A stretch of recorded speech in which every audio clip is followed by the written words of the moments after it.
Bonsoir à tous, bienvenue dans votre journal. À la une ce soir, à Blois, la mosquée Souna, cible d'une profanation. Une tête de cochon a été retrouvée ce matin par les fidèles. À leur arrivée, Manuel Valls condamne ce soir des actes vils et odieux. La ville de Tours épinglée par l'association des paralysés de France, 54e sur 96. Une mauvaise note, principalement à cause du nombre encore insuffisant d'équipements municipaux.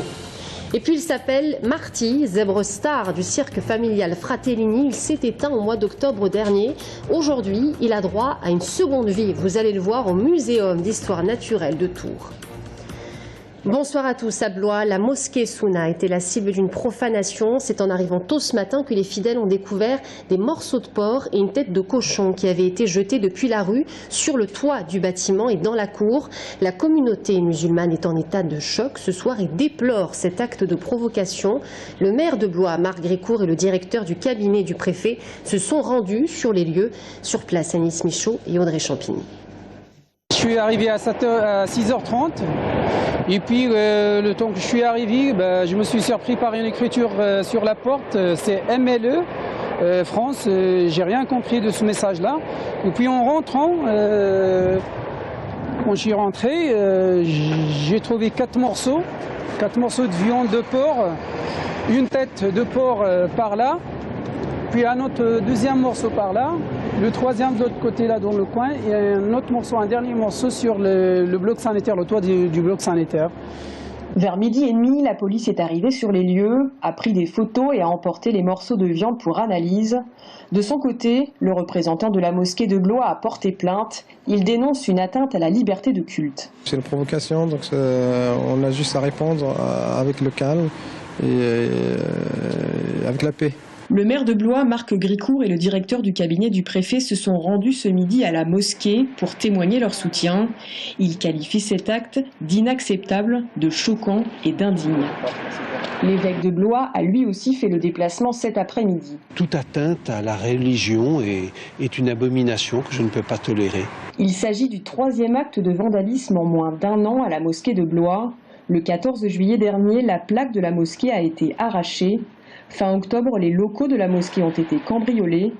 Une enquête a été ouverte pour comprendre ce qui s'est passé cette nuit. J'ajoute que Manuel Valls, ministre de l'Intérieur, condamne ce soir avec la plus grande fermeté, je cite, ces actes insupportables, des actes vils et odieux qui visent délibérément un lieu de culte musulman et qui n'ont qu'un seul objectif, s'en prendre aux fondements de notre République. Dans le Loir-et-Cher, très tôt ce matin, les pompiers ont dû intervenir une vingtaine de fois sur l'ensemble du département en raison du verglas sur les chaussées. À Mur-de-Sologne, un poids lourd s'est renversé sur la départementale 765. Il a glissé sur une plaque de verglas dans un virage et s'est couché sur la chaussée.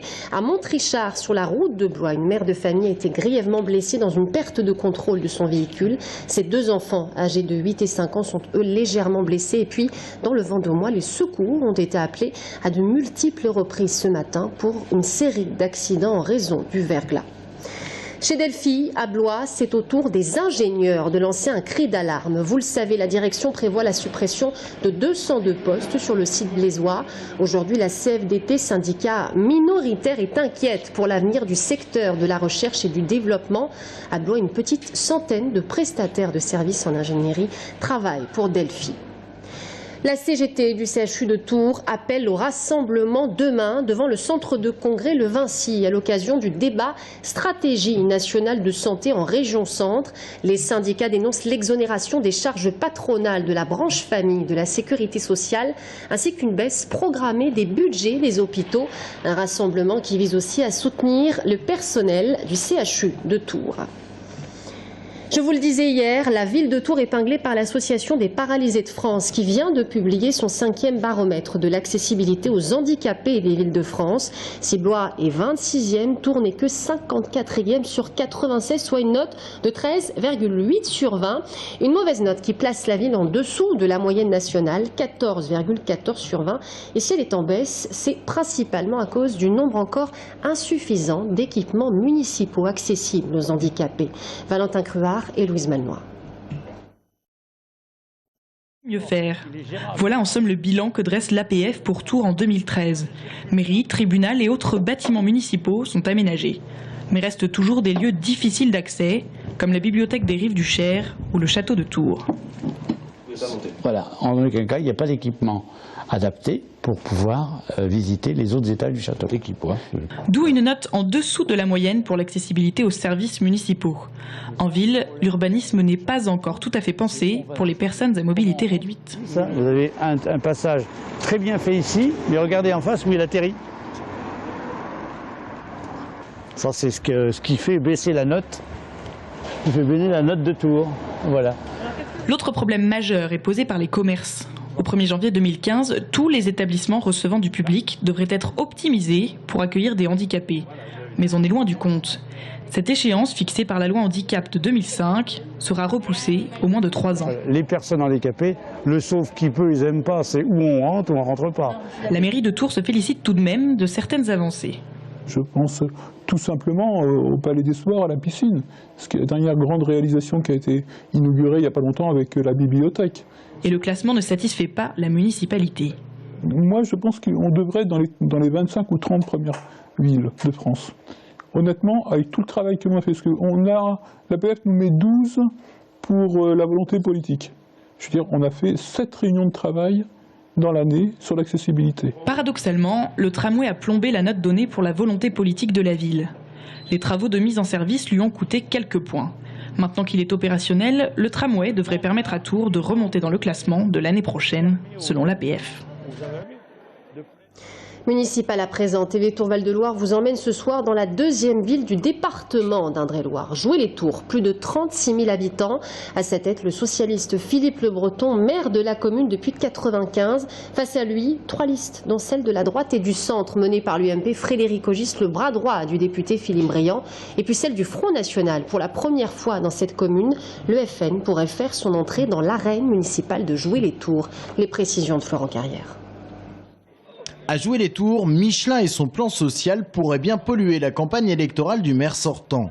500 emplois en moins sur le site jocondien à l'horizon 2015. La situation pourrait profiter, dit-on, aux extrêmes. À gauche, Jean-Jacques Prodhomme, lutte ouvrière, et à droite, Véronique Péan pour le Front National. Il semble qu'il est du devoir d'un maire qui ne peut pas, j'en suis consciente, influencer sur la politique d'une multinationale. Ça, je m'en doute bien. Mais il est du devoir d'un maire d'anticiper et d'écouter. Ça va impacter les finances de la ville.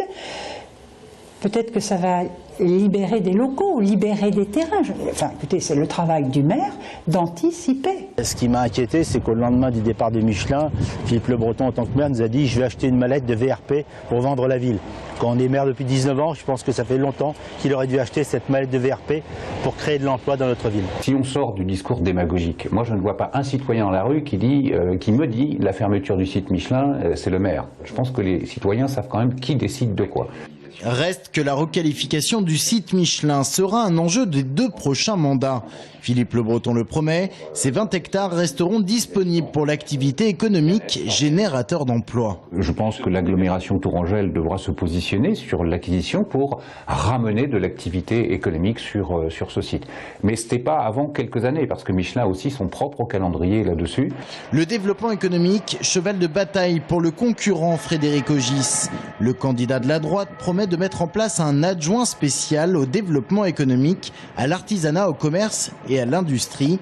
Objectif : suivre les dossiers, anticiper les problèmes, créer plus d'emplois, amener d'autres entreprises, vraiment qu'il y ait un VRP sur la ville pour vendre du Joué-les-Tours dans les salons, auprès des chambres consulaires, partout où ça sera possible. Quant au reste du programme, Frédéric Ogis souhaite mettre un coup d'arrêt à la politique urbanistique du maire qu'il qualifie de bétonnage. Sécurité et vidéoprotection sont également mises en avant par le candidat.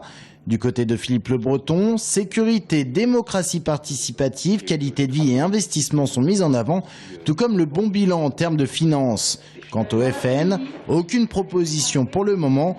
Le programme n'interviendra que plus tard. Le parti serait pour le moment en phase d'écoute de la population. Alors, on a dit... À l'instar de 2013, le bilan des soldes en Indre-et-Loire reste encore mitigé en 2014. Les soldes ne sont pas parvenus à booster les chiffres d'affaires en baisse.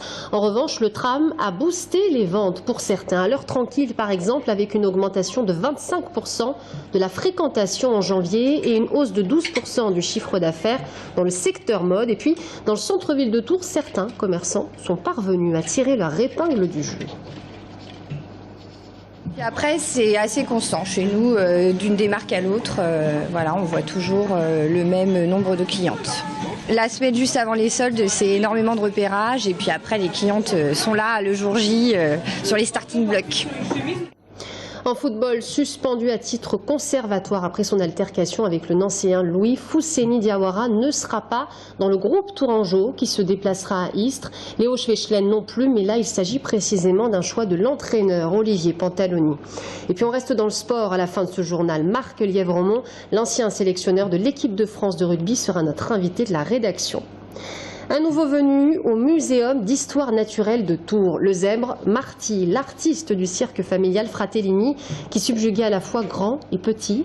Après avoir succombé à une crise cardiaque en octobre dernier, le cirque a souhaité lui donner une seconde vie au cœur du Muséum tourangeau. Aurélie Renaud. Dans la partie africaine du muséum, il y a maintenant Marty, un zèbre loin d'être sauvage.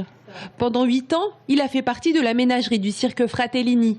L'année dernière, alors que la troupe est installée à La Riche pour plusieurs représentations, Marty meurt subitement d'une crise cardiaque. Le directeur du cirque est originaire de Normandie et il avait prévenu le muséum de Rouen que son zèbre était mort. Et heureusement, nous avons un fil de discussion qui nous a permis d'être au courant. Alors ça se passait juste à côté de chez nous, nous ne savions pas. Donc nous avons appelé tout de suite le cirque pour dire que nous voulions récupérer l'animal pour le faire naturaliser. Une seconde vie pour Marty et l'opportunité pour le muséum d'enrichir sa collection. Car depuis ces 20 dernières années, l'établissement a du mal à trouver de nouveaux spécimens à exposer. Beaucoup de pays maintenant restreignent les exportations d'animaux. Il y a toute une série de lois de protection de la nature qui sont tout à fait justifiées. Ceci dit, nous avons de plus en plus de propositions de personnes qui héritent de telles collections, qui ne peuvent pas les garder par manque d'intérêt, par manque de place, et puis aussi parce qu'elles considèrent que ces animaux pourraient être plus utiles à l'éducation des enfants et des adultes, des visiteurs donc en règle générale, et qu'il serait mieux que ces collections terminent leur vie entre guillemets dans un muséum. Et c'est ainsi qu'un particulier du Loir-et-Cher a légué ce lion et ce crocodile du Nil. Il y a quelques années, le muséum fêtait l'arrivée d'un spécimen unique, un gorille, un don de la veuve de l'ancien président du Conseil général d'Indre-et-Loire, André-Georges Voisin. Dans les années 70, il avait ramené l'animal d'Afrique. Depuis, il trônait dans sa maison à l'île Bouchard. Voilà, c'est la fin de ce journal. Merci à tous de nous avoir suivis. Dans un instant, l'invité de la rédaction, Marc Lièvremont, l'ancien sélectionneur de l'équipe de France de rugby. À tout de suite.